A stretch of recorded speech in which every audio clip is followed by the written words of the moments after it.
So accounting method के बाद हमने पढ़ा था financial statement, profit and loss account और बैलेंस शीट दो हिस्सों में होता है।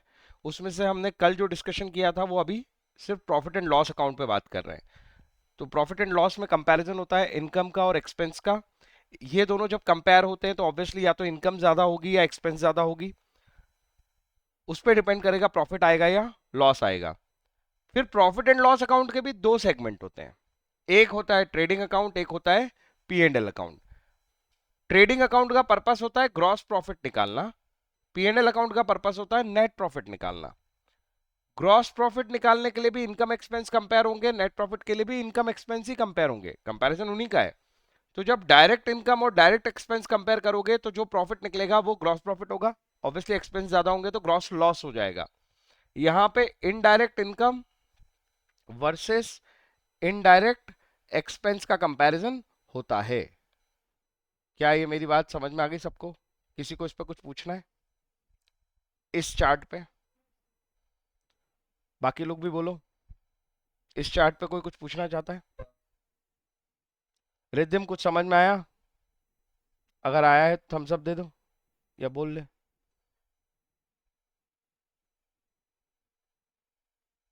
यस रिद्धिम,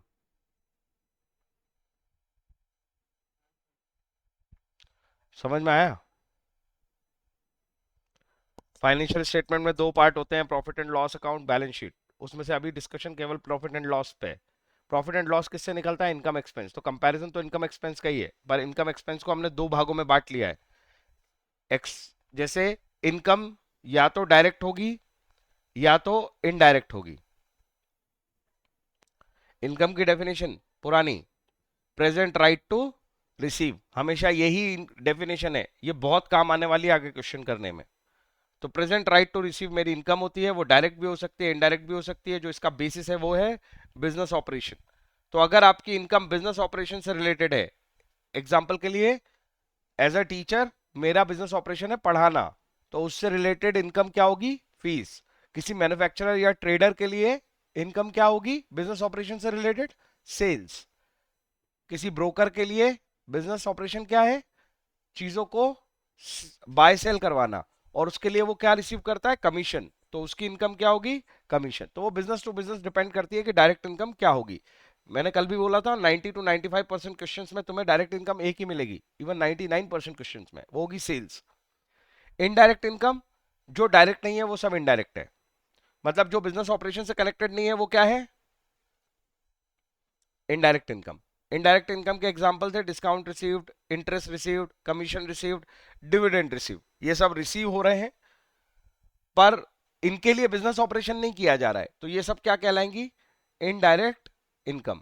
डिस्काउंट रिसीव्ड पे मैंने स्पेसिफिकली समझाया था कि डिस्काउंट रिसीव्ड तुम्हें ऐसा लग सकता है कि ये बिजनेस से रिलेटेड है, पर क्या ये मेरा राइट टू रिसीव है? क्या डिस्काउंट लेना मेरा राइट होता है? बोलो जी बोलो। आपके परफॉर्मेंस के अगेंस्ट राइट बनाते हो क्या इसको? लक्ष्य, तुझे ही डाउट आया था।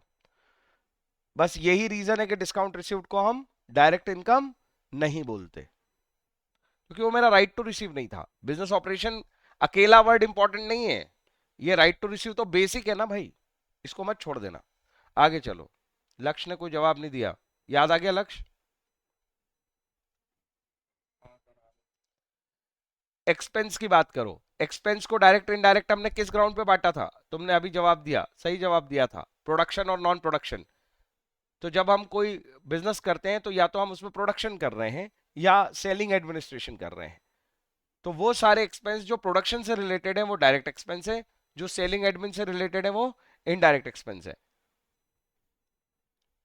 प्रोडक्शन से रिलेटेड एक्सपेंस के एग्जांपल दिए थे मैंने, परचेज,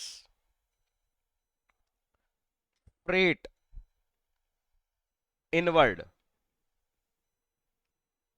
और बोलो बोलो, और बोलो, power and fuel, factory expense, और कोई सा है तो वो सब क्या है? प्रोडक्शन से रिलेटेड। वेजेस। आज एक नया नाम बताता हूं, ऑक्ट्रॉय। सुना है क्या ये नाम? ऑक्ट्रॉय नाम सुना है क्या? कुछ नया सीखो, जल्दी बताओ। ऑक्ट्रॉय नाम से, ऑक्ट्रॉय क्या होता है सर? आजकल तो इसका कम हो गया है टैक्स, लेकिन अभी भी है डेफिनेटली। टोल टैक्स ऑक्ट्रॉय में ही कवर होता है। मतलब एंट्री टैक्स, वो बड़ा है ना, वो उसका टोल टैक्स सिर्फ रोड यूज करने के लिए है। एंट्री टैक्स बोल सकते हो इसको, कोई ड्यूटी बोल सकते हो उसको, जो गुड्स को लाने ले जाने के लिए आपको पे करनी पड़ती है, वो सब ऑक्ट्रॉय कहलाता है। तो it is related to tax. Freight और इसमें यह अंतर है कि फ्रेट जो होता है वो ट्रांसपोर्टर तुमसे चार्ज करता है, ऑक्ट्रॉय गवर्नमेंट तुमसे चार्ज करती है। अरे समझे क्या? बोलो बोलो बोलो, ये टर्म समझे?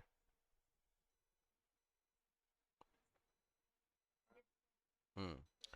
तो किसी सिटी में एंटर करते हैं, एग्जिट करते हैं, तो ये ट्रक वगैरह, ये जो लोडिंग वाले होते हैं ना, इनको टैक्स वगैरह देने पड़ते हैं। ठीक है, उस टैक्स को हम ऑक्ट्रॉय बोलते हैं। किसी पोर्ट एरिया में एंटर करते हैं तब भी ऑक्ट्रॉय चार्जेस लगते हैं। तो इस तरह के जो चार्जेस होते हैं वो डायरेक्ट एक्सपेंस में कवर होंगे अगर आपने पे किए हैं तो। कोई डाउट? इनवर्ड आउटवर्ड का अंतर तो मैंने तुम्हें सिखाई दिया। इनवर्ड एक्सपेंस जो है, फ्रेट इनवर्ड और फ्रेट आउटवर्ड, मतलब जो परचेस करके लाए हो उसके ऊपर तुमने फ्रेट पे किया है तो क्या कहलाएगा? Freight inward. और जो सेल करने पे आपको खर्चा देना पड़ रहा है वो है फ्रेट आउटवर्ड। फ्रेट इनवर्ड तुम्हारा डायरेक्ट एक्सपेंस है, जबकि फ्रेट आउटवर्ड तुम्हारा इनडायरेक्ट एक्सपेंस है। फ्रेट आउटवर्ड इनडायरेक्ट इसलिए है क्योंकि वो सेलिंग एक्सपेंस का पार्ट है। मैंने कहा था प्रोडक्शन से रिलेटेड एक्सपेंस होंगे तो ही डायरेक्ट होंगे। प्रोडक्शन में परचेज आता है और परचेज से रिलेटेड फ्रेट होता है, इसलिए ये डायरेक्ट हुआ। मैंने फिर से एक बार आज समझा दिया इनवर्ड और आउटवर्ड का अंतर। किसको समझ में नहीं आया? बोलो जी बोलो।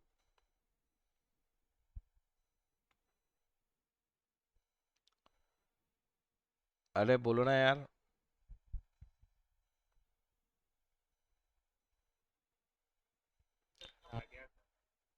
हम्म, इसकी शक्ल देखो ढंग से। Trading and P and L account, उसमें से ये जो पार्ट अभी मैं तुम्हारे दिखा रहा हूं ये ट्रेडिंग अकाउंट का पार्ट है।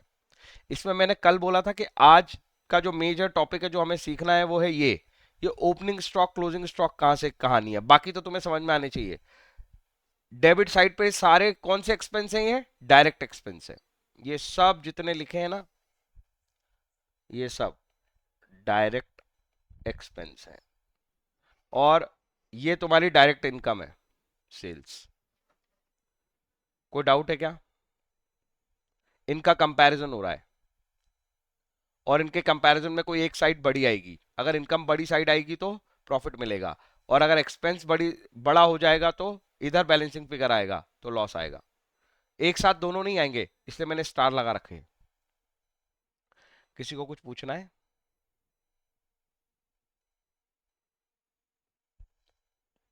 ये अकाउंट बनाना कठिन है क्या? एक्सपेंस एक्सपेंस, डायरेक्ट एक्सपेंस एक साइड लिख लो, डायरेक्ट इनकम एक साइड लिख लो, और बैलेंसिंग कर दो।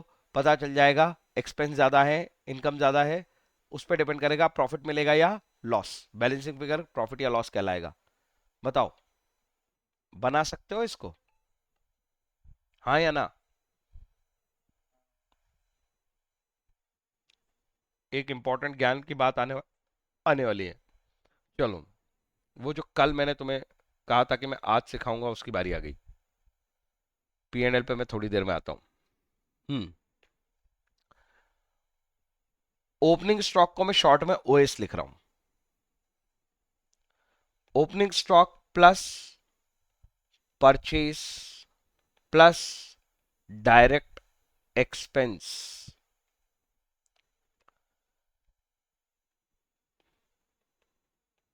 ये ओपनिंग स्टॉक जो है वो जितनी यूनिट है उसकी और जो प्राइस है उससे अमाउंट बन जाएगा। तो यहां अपन ओपनिंग स्टॉक के अमाउंट की बात कर रहे हैं। एग्जांपल के लिए हमारे पास 2000 यूनिट रखी है और जिनकी प्राइस है 10 रुपीज ईच। तो मैं ये कहूंगा कि मेरे पास 20,000 रुपए का ओपनिंग स्टॉक है। मेरे लिए काम का 20,000 रुपए है सीधा। तुम्हें ये बात समझ में आ रही है, हाँ या ना?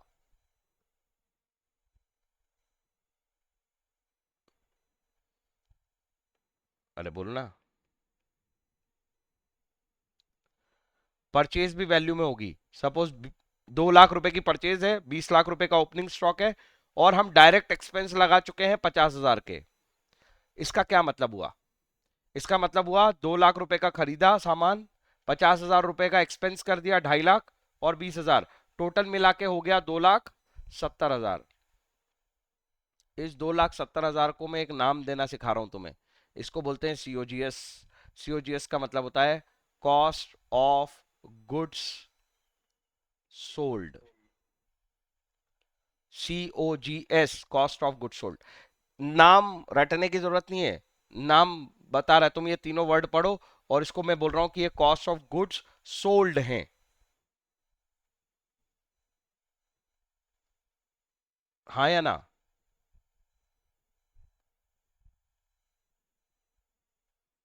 अरे बोलो ना। जस्टिफाई नहीं हुआ? नहीं हुआ। चलो अभी करता हूं। Closing stock. नहीं नहीं, अभी नहीं होगा। अगर हो गया है तो अभी देखना क्या मजे आने वाले हैं। क्लोजिंग स्टॉक ये भी यूनिट्स में होगा ना। अब स्टॉक है तो क्या इन्वेंट्री है, वो यूनिट बची होंगी। सपोज मेरे पास 1,000 यूनिट बची हैं, और उनकी प्राइस है 12 रुपए ईच, मतलब 12,000 रुपए। चलो इसको मैं राउंड फिगर कर लेता हूँ। मेरे पास 3,000 यूनिट बची है, इंटू 10 रुपए ईच, 30,000 का मेरा क्लोजिंग स्टॉक है। अब मेरा कॉस्ट ऑफ गुड सोल्ड क्या होना चाहिए?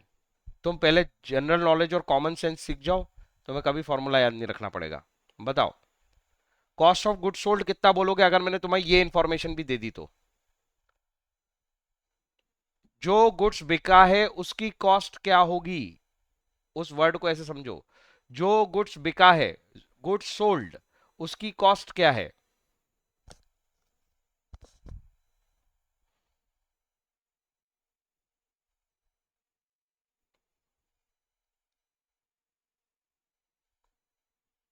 क्या 270 बोलोगे या कुछ और?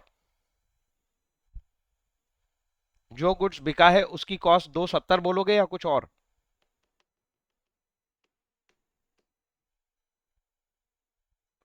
क्लोजिंग स्टॉक का मतलब क्या? क्लोजिंग स्टॉक का मीनिंग क्या?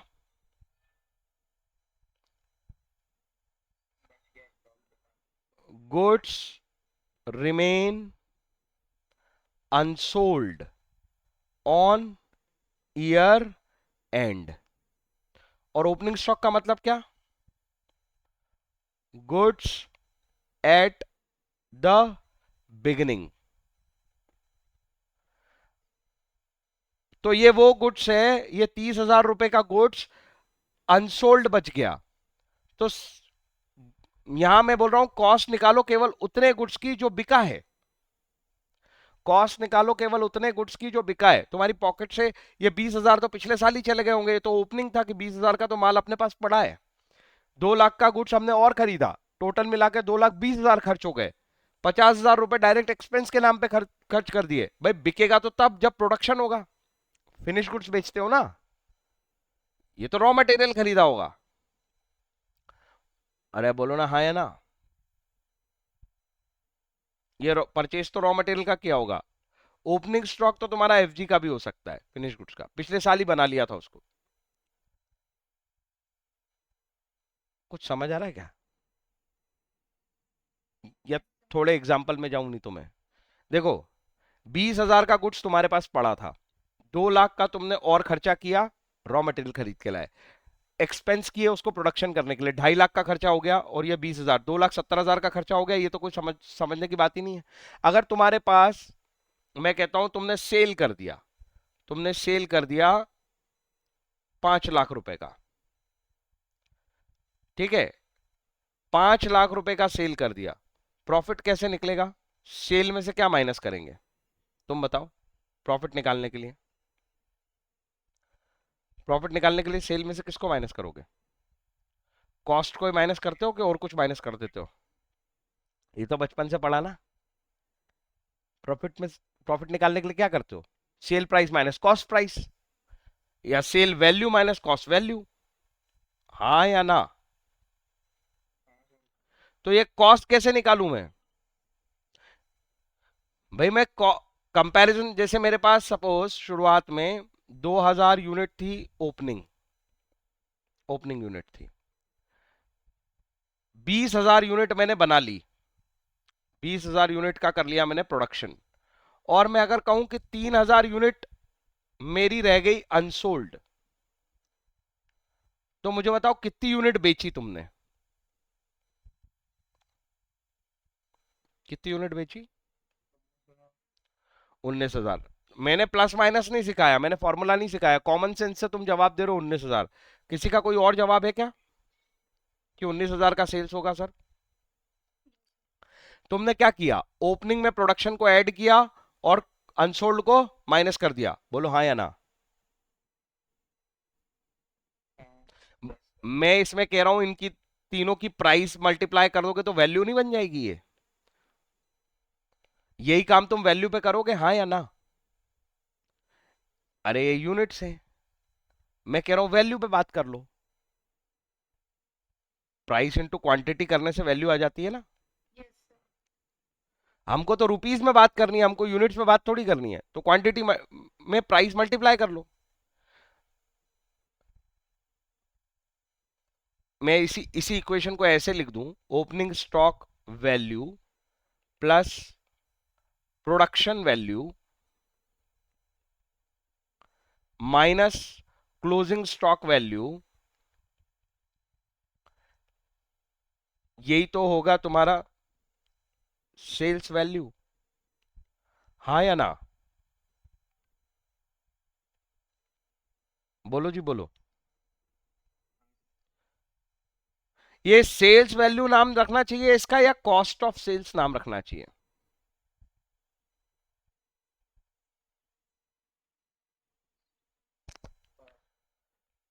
क्योंकि ये सब मेरी पॉकेट के एक्सपेंस है, इस पे मैं प्रॉफिट चार्ज करूंगा तब क्या बनेगी?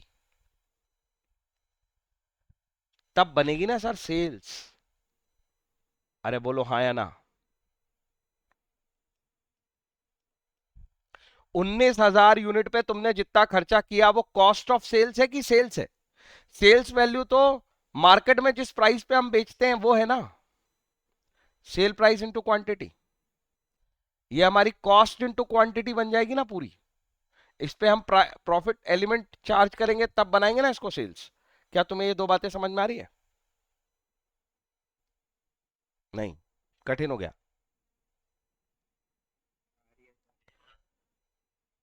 आखिरी एग्जांपल, तुमने एग्जांपल के लिए छोटा सा एग्जांपल लेता हूं, बिल्कुल सड़ा।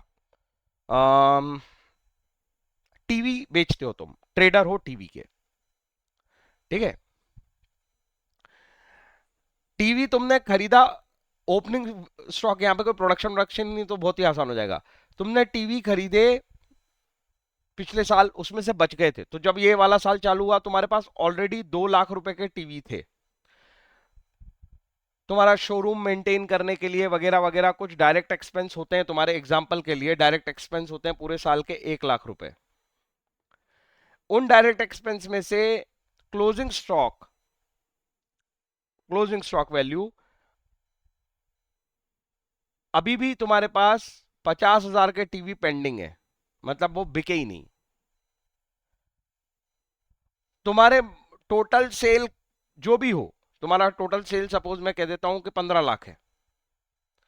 टोटल सेल कितना हुआ है साल में? 15 लाख। तो इस 15 लाख को काय से कंपेयर करूं मैं इन 15 लाख में से ये सब माइनस करूंगा ना प्रॉफिट निकालने के लिए, हाँ या ना? अरे बोलो ना, क्या मैं ये 50,000 भी माइनस करूंगा? क्या मैं ये 50,000 भी माइनस करूंगा 15 लाख में से?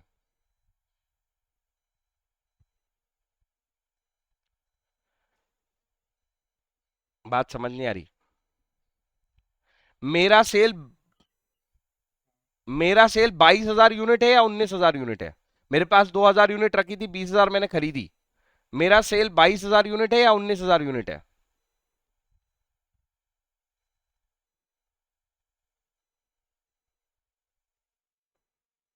कुछ समझ नहीं आ रहा ना?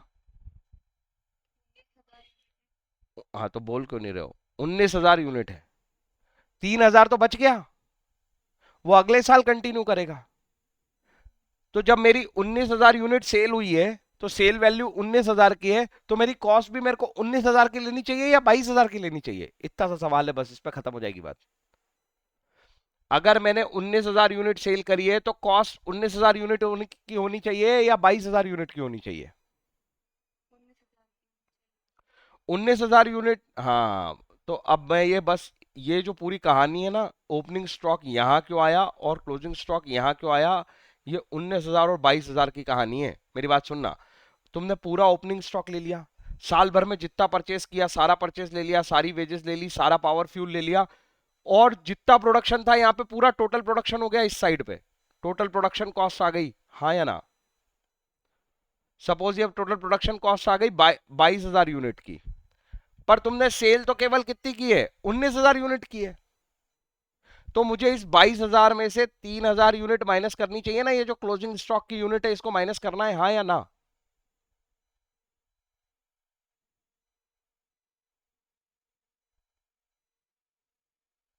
हाँ, इसीलिए मैंने सबसे पहले ये इक्वेशन लिखी थी, देखो।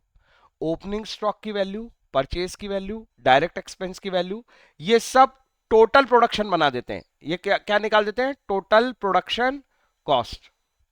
ये सब ऐड कर दूंगा तो क्या निकल जाएगी? Total production cost. अगर मेरे पास क्लोजिंग स्टॉक बचा है, अगर मेरे पास क्लोजिंग स्टॉक बचा है मतलब टोटल प्रोडक्शन सेल नहीं हुआ है, उसमें से कुछ बच गया है, अगर टोटल प्रोडक्शन सेल नहीं हुआ है उसमें से कुछ बच गया है, तो मेरी ये जो 2,70,000 कॉस्ट है ये गलत है, मेरे को इस वैल्यू को 30,000 को माइनस कर देना चाहिए।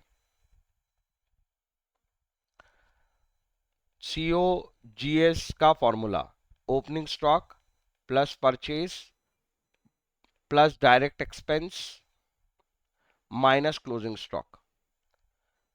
प्रॉफिट या ग्रॉस प्रॉफिट का formula, sales minus C O GS.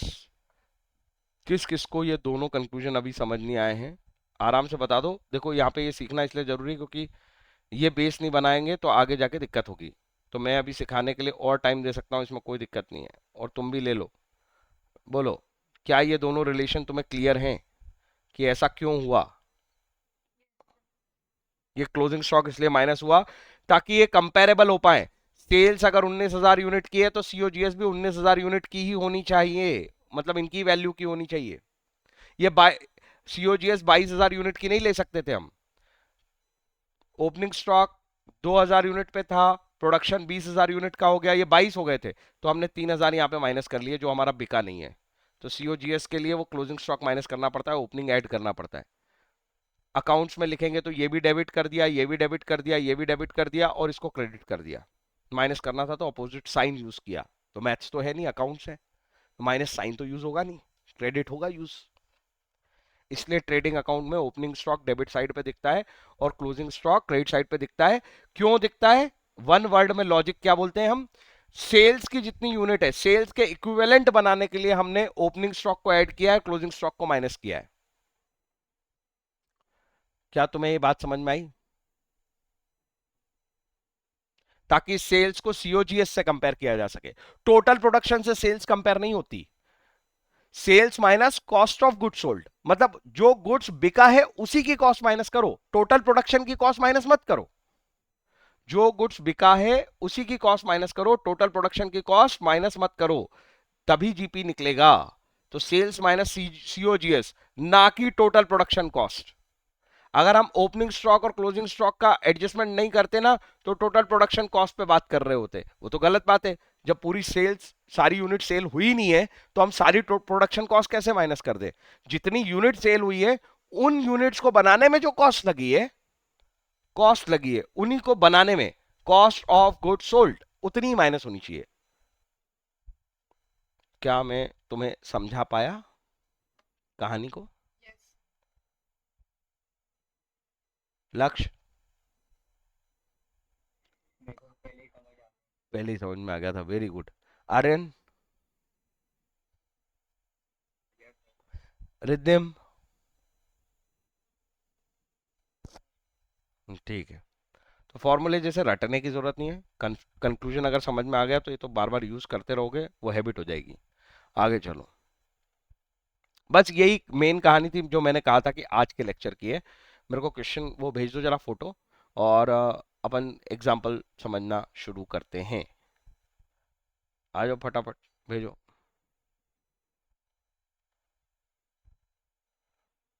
कौन भेज रहा है?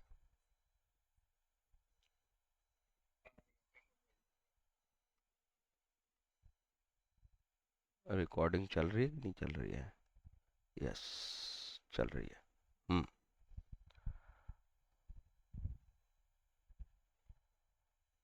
गूगल।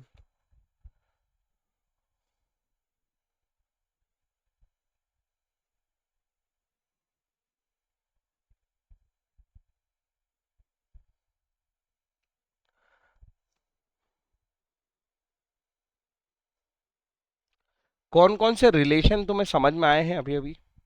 जीपी कैसे निकलता है? चलो बोल के दिखाओ।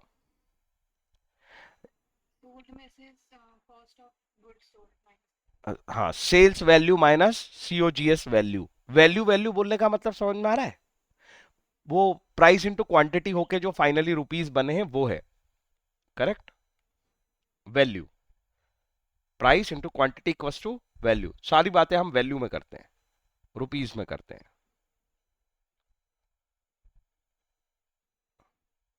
स्क्रीन पे शेयर हो रहा है ना पेज? दिख रहा है तुम्हें?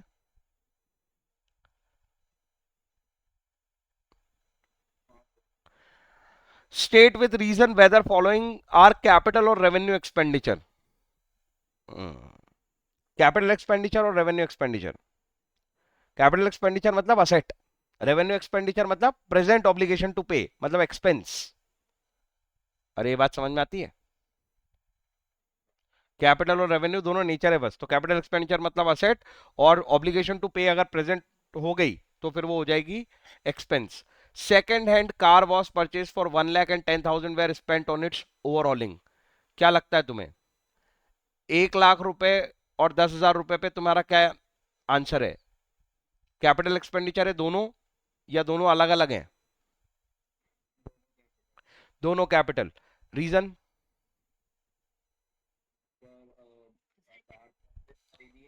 हाँ, असेट के लिए हमने पढ़ा था कि अगर आप कोई असेट परचेज करते हो तो जब तक उसको पुट टू यूज करते हो वहां तक के सारे खर्चे कॉस्ट का पार्ट बनते हैं। याद आया? उसे आप एक्सपेंस नहीं बोल सकते। फ्रेट व्रेट भी होता ना यहाँ पे, तो वो भी सब जोड़ लेते। याद आ गया कि नहीं आया?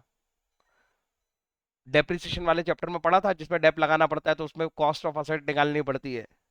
और हमने कहा था कि जो भी परचेज से लेके पुट टू यूज तक के खर्चे होंगे सारे जुड़ेंगे। जोड़ते थे ना तुम? 2 लाख प्लस 20,000, तो एक साथ 2,20,000 लिखते थे आउटर कॉलम में। याद आ गया हो तो आगे बढ़ो। 25,000 paid for installation of new machine.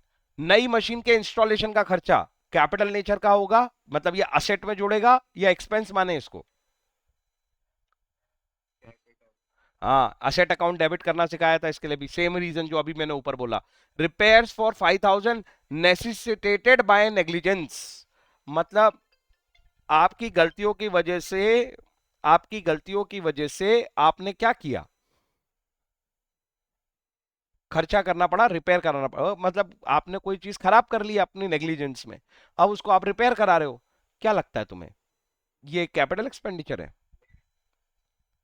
या रेवेन्यू है? हाँ, मैंने कहा था तुम्हें रिपेयर मेंटेनेंस के सारे खर्चे रेवेन्यू ही होते हैं, अनलेस उस रिपेयर से किसी मशीन की कैपेसिटी बढ़ जाए, है ना? तो यहाँ तो ऐसा कुछ है नहीं, ये तो नेसेसिटी है असेट को कंटिन्यू करने के लिए, तो ये रेवेन्यू नेचर का। Annual insurance premium paid for the car, car के ऊपर एनुअल इंश्योरेंस प्रीमियम देते हो, रेवेन्यू। बिल्कुल, तो इंश्योरेंस एक्सपेंस भी revenue. Cost of air condition of the office of general manager, expense. Expense या असेट? आराम से आराम से, कोई जल्दी नहीं है। पता है सेजल के दिमाग में इसको एक्सपेंस क्यों रीजन आ रहा है? क्योंकि कल सर ने सिखाया एडमिन और सेलिंग वाले सारी चीजें तो पीएनएल में जाती है। सेजल, पहले उसको एक्सपेंस होना चाहिए तब बोलना कि वो पीएनएल में जाती है। असेट हो गई तो वो तो पहले ही कहां चली गई, बैलेंस शीट में। बेसिक क्लासिफिकेशन एज एक्सपेंस होगा, तब हम फर्दर बाइफरकेट करके उसको डायरेक्ट इनडायरेक्ट बनाते हैं। पहले उसको एक्सपेंस तो हो जाने दे, तब सोचना कि वो सेलिंग डिस्ट्रीब्यूशन से रिलेटेड होगा तो इनडायरेक्ट होगा। तेरे को मेरी बात का अंतर समझ में आया? तो जो सोच रही है जिस तरफ, उसको क्लैरिटी से कैसे सोचना है। भाई एसी खरीदा है तुमने, एसी एक्सपेंस होता ही नहीं है। एसी खरीदना एक्सपेंस होता है क्या? एक असेट है, फ्यूचर में बेनिफिट देगी, हमारा राइट है, इस पे ऑनरशिप है हमारी, ये तो एक असेट है। तो इस पे तो सोचना ही नहीं अभी कि ये वहां असेट वसेट के लिए कुछ नहीं सिखाया मैंने तेरे को कि ये प्रोडक्शन नॉन प्रोडक्शन किससे रिलेटेड, असेट तो असेट है। ठीक है, एक्सपेंस पे वो बाइफर्केशन है। तो पहले एक्सपेंस बन जान दो, तब सोचना प्रोडक्शन नॉन प्रोडक्शन, उससे वो तय होगा कि डायरेक्ट है या indirect. Here, illustration number 2. With reason whether following are capital or revenue expenditure. Custom duty paid on import of machine. Machine import करिए, उस पर कस्टम ड्यूटी दी है, बताओ कैपिटल नेचर का है या रेवेन्यू नेचर का है?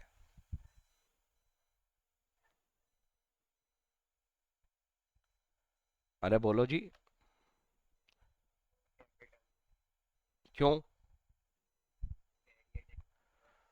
हाँ, पुट टू यूज करने के पहले, खरीदने के बाद पुट टू यूज करने तक जितने खर्चे होते हैं, एक होती है उसकी परचेज कॉस्ट, और परचेज कॉस्ट के ऊपर बाकी चीजें भी जुड़ती जाएंगी, एस कॉस्ट ही जुड़ जाएंगी। कहां तक? पुट टू यूज तक। तो ये तो इंपोर्ट करी है मशीन, मतलब नहीं खरीदी है, और इसके ऊपर कस्टम ड्यूटी पे कर रहे हो, ये क्या होगी तुम्हारी कैपिटल एक्सपेंडिचर कहलाएगा, उसमें जुड़ जाएगा असेट में। 5,000 spent on repainting the factory, factory पे पेंट करवाया 5,000 रुपए का, क्या लगता है तुम्हें, कैपिटल है या रेवेन्यू? ये तो मेंटेनेंस कॉस्ट है। Repair for 2,000 of machine, revenue. 10,000 paid for electricity bill, electricity bill pay खर्चा किया, असेट तो नहीं बन जाएगी? प्रेजेंट ऑब्लिगेशन टू पे है सर, नॉर्मल सा एक्सपेंडिचर है। ठीक है यार, ये जो तूने दिया था मैंने समझा भी दिया, क्योंकि अच्छा इंपॉर्टेंट और छोटा सा कंसेप्ट था, तुम्हें पहले से इस बारे में पता है। बट वो ट्रेडिंग अकाउंट का एग्जांपल बोला था मैंने तेरे को भेजने के लिए, अपने ट्रेडिंग अकाउंट पढ़ा है अभी।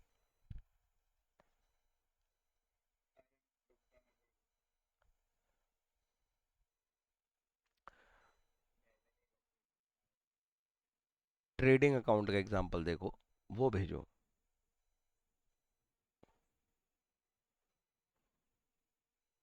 और मैंने कल बेसिक कंसेप्ट से शुरू कर दिया ना, तो बुक से शुरू नहीं किया है, तो वो हो सकता है कि शुरुआत में ना मिले, जो चीज़ अपन ने पढ़ी है थोड़ी देर बाद मिले। तो ढूंढ के भेजो जरा।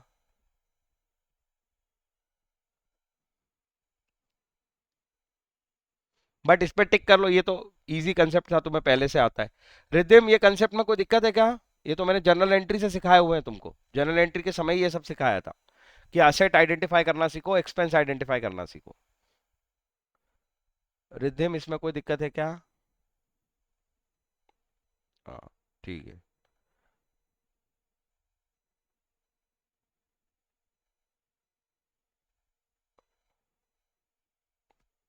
जल्दी जल्दी भेजो।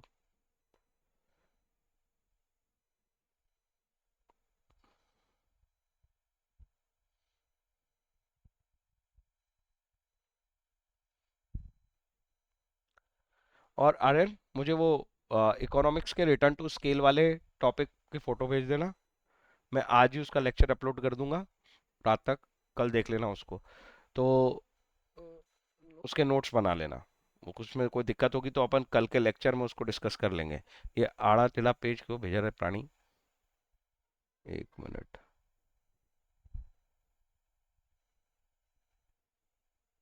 हम्म,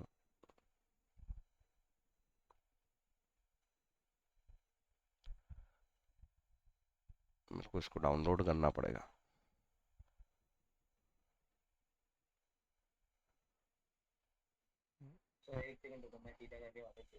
हाँ, सीधा करके भेज दे यार।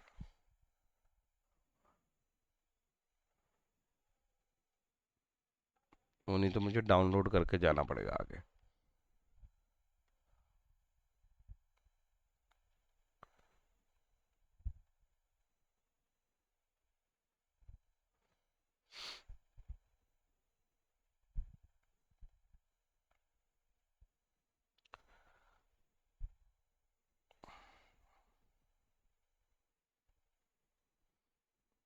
हम्म।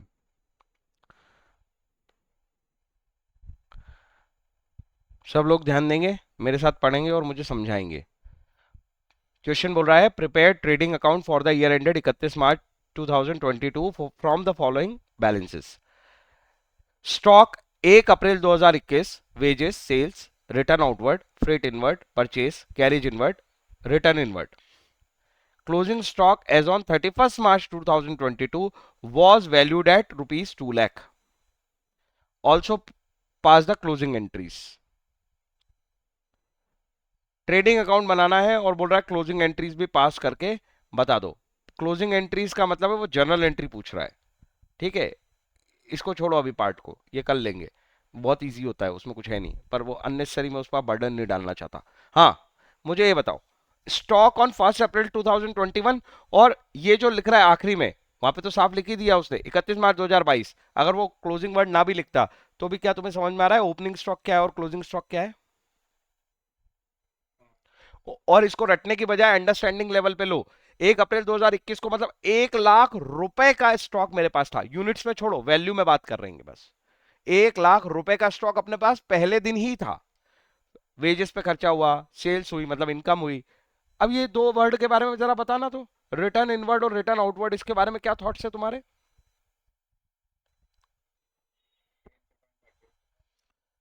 ठीक है, कौन सा सेल्स रिटर्न है और कौन सा परचेज रिटर्न है?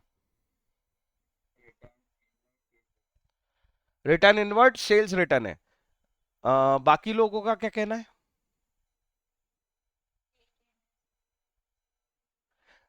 रिटर्न इनवर्ड सेल्स रिटर्न है। जो रिटर्न होके हमारी तरफ आया वो मतलब पहले बाहर गया था ना, मतलब सेल्स थी, उसका वापस आया है, सो दैट्स ओके। तो रिटर्न इनवर्ड सेल्स रिटर्न है, रिटर्न आउटवर्ड परचेज रिटर्न है। फ्रेट इनवर्ड, इसके बारे में क्या कहना है? ये डायरेक्ट नेचर का होना चाहिए या इनडायरेक्ट? एक्सपेंस तो है, फ्रेट है तो एक्सपेंस तो है, direct. Carriage inward, direct. Inward मतलब कि वो परचेज के साथ किए गए खर्चे हैं ट्रांसपोर्ट के, है ना, तो वो परचेज से रिलेट करते हैं, और परचेज से रिलेट करते हैं तो डायरेक्ट नेचर के हुए। अगर वो सेल या एडमिन से रिलेटेड खर्चा होता, फ्रेट आउटवर्ड या कैरियज आउटवर्ड, तो फिर वो सेलिंग डिस्ट्रीब्यूशन का पार्ट होता, और फिर वो ट्रेडिंग अकाउंट में नहीं आता, क्योंकि ट्रेडिंग अकाउंट में कंपैरिजन होता है डायरेक्ट इनकम और डायरेक्ट एक्सपेंस का। पर डायरेक्ट इनकम और डायरेक्ट एक्सपेंस के साथ एक एडजस्टमेंट लगता है, किसका? ओपनिंग स्टॉक का और क्लोजिंग स्टॉक का। तो सीओजीएस बनाना पड़ता है हमको, सेल्स को कंपेयर करने के लिए हमको सीओजीएस बनाना पड़ता है कि जो सेल्स वैल्यू है उतनी ही यूनिट की कॉस्ट ऑफ गुड सोल्ड होनी चाहिए, उन्हीं सोल्ड यूनिट्स की कॉस्ट होनी चाहिए। चलो इस क्वेश्चन को हम साथ में करते हैं और देखते हैं कितना समझ में आता है। सबसे पहले क्या करना चाहिए, इमेजिनेशन से क्वेश्चन सॉल्व होता है।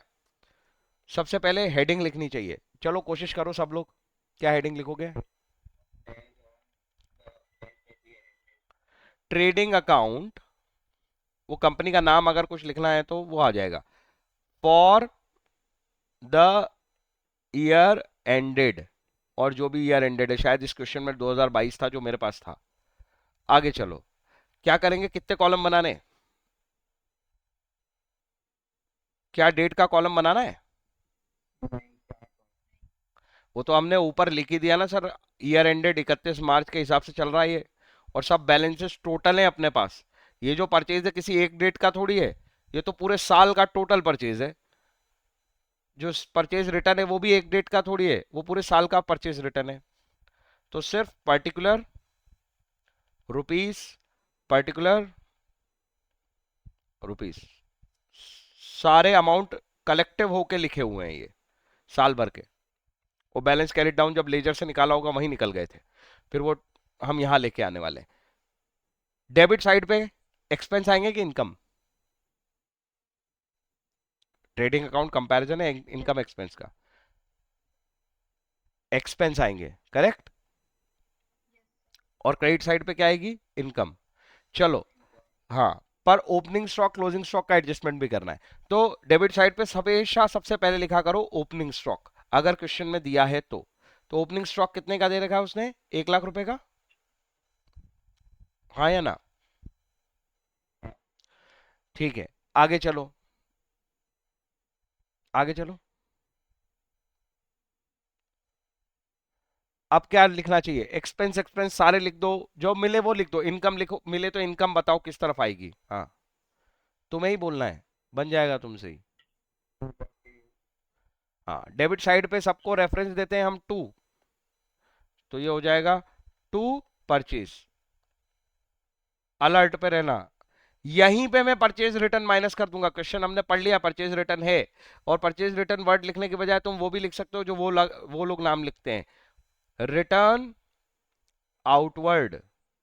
यस और नो? इसे हमेशा ऐसे ही हैंडल करना सीखो। हम आउटर कॉलम में नेट परचेज ही बाहर निकालते हैं।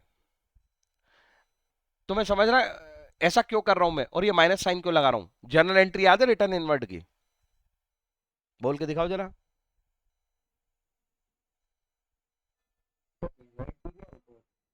आउटवर्ड की, सॉरी इनवर्ड बोल दिया, आउटवर्ड की जर्नल एंट्री क्या थी? याद ही नहीं है सर हमको। परचेज का नेचर डेबिट, तो परचेज रिटर्न का नेचर क्रेडिट। या तो मैं परचेज रिटर्न को यहां लेता, या मैं यहीं पर ले लूं। अकाउंट्स इसलिए बनाए जाते हैं ताकि इंफॉर्मेशन क्लियरली यूजर तक पहुंचे। तो परचेज कितने का है? 10 लाख का। 10 लाख का ही है ना, देखो तो। और रिटर्न आउटवर्ड कितने का है? तो अगर मैं 9,20,000 को ये बोलूं कि 9,20,000 जो है वो मेरा है नेट परचेज, जमेगा? ज्यादा बेटर इंफॉर्मेशन है, यस और नो? कि मेरा नेट परचेज मेरा 9,20,000 है, तो हमेशा यही प्रेजेंटेशन इसका रखना है। उधर क्रेडिट साइड लिख के अमाउंट तो सेम आएगा सर, आंसर तो सेम आएगा, ये बकवास बात है। Accounts is not about the values, account is about information. जितनी क्रिस्टल क्लियर इंफॉर्मेशन हमें लग रही है वैसी ही यूजर को दो। आगे चलो। बाय सेल्स कितना? 15,50,000 इनर कॉलम में। इसको मैं बोलता हूं इनर कॉलम, इधर इस साइड चिपका के लिख देते। 15,50,000, और इसकी हैबिट बनानी है अपने को। माइनस रिटर्न, रिटर्न इनवर्ड, जो यूज करे बुक में वही यूज करो। इसकी वैल्यू कितनी है? 50,000। आउटर कॉलम में नेट सेल्स निकल रही हैं, इस वैल्यू को हम बोलते हैं नेट सेल्स, ये जो 15 लाख है। और ये क्या कहलाएगी सर फिर? 15,50,000 ग्रॉस सेल्स। ठीक है, आगे चलो। और क्या इंफॉर्मेशन मिल रही है? ए, एक्सपेंस को इसी तरफ लिखेंगे, टू कैरियज इनवर्ड। एक साथ मतलब ऐसे लिख देता। हाँ हाँ हाँ, समझ गया मैं। To freight inward. अमाउंट ढूंढो इसके दोनों के।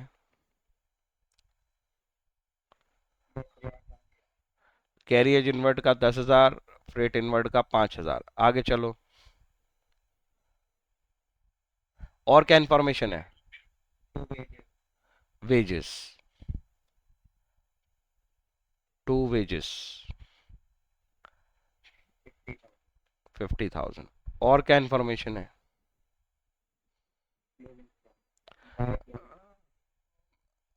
ये पता है इधर क्यों आ रहा है? फिर से मैं इस सेल्स को कंपेयर करना चाहता हूं सीओजीएस में। ये सब कॉस्ट जुड़ेगी तो टोटल प्रोडक्शन कॉस्ट हो जाएगी। सिर्फ सेल्स की कॉस्ट चाहिए, तो टोटल प्रोडक्शन में से जो बच गया है उसको माइनस कर दो, तो ये समझ रहे हो, ये वाली पूरी साइड और ये अकेला, दोनों मिला के क्लोजिंग स्टॉक बना रहे हैं, सीओजीएस बना रहे हैं, कॉस्ट ऑफ गुड सोल्ड। क्या ये फिर से दिखा जो मैं दिखाना चाह रहा हूं तुम्हें? हाँ। चलो, तो क्लोजिंग स्टॉक की वैल्यू बताओ कितनी ली है? आवाज कट गई। 2 लाख।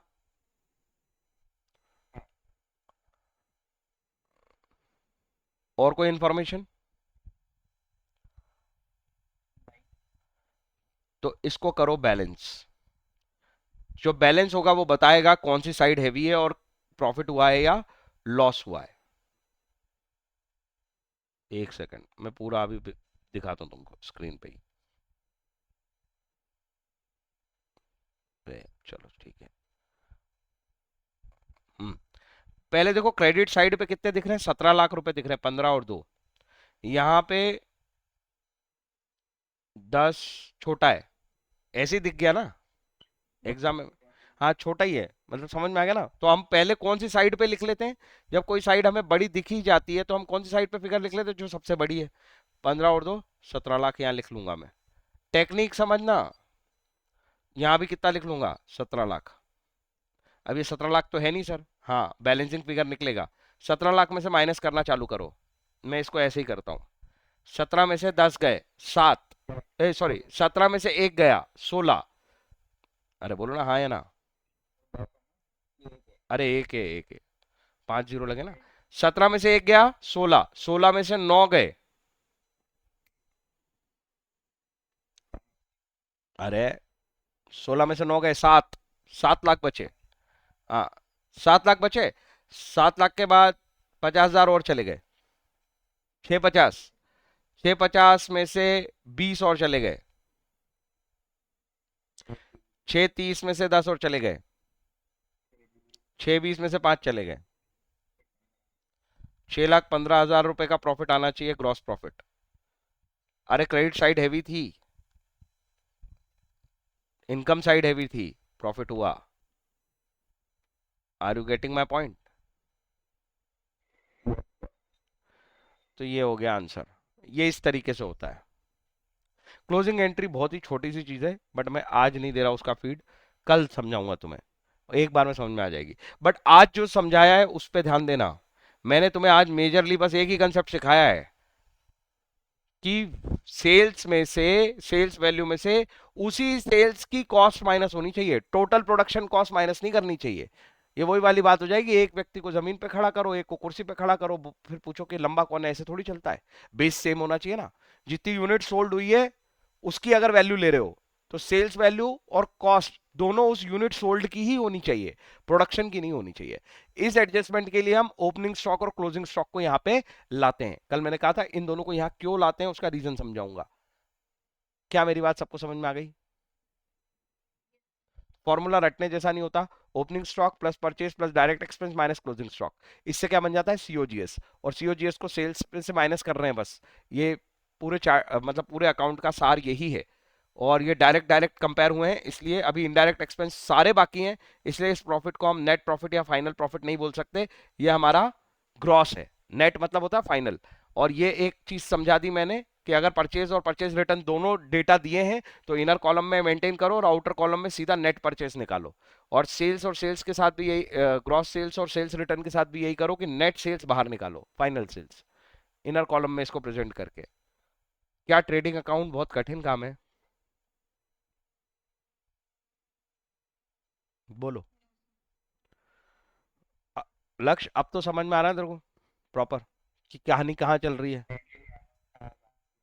तेरी आवाज आज बहुत ज्यादा कट रही है, ऐसा क्यों? नेटवर्क से बाहर बैठा है क्या? हाँ तो तेरी आवाज मुझे ठीक से नहीं आ रही है।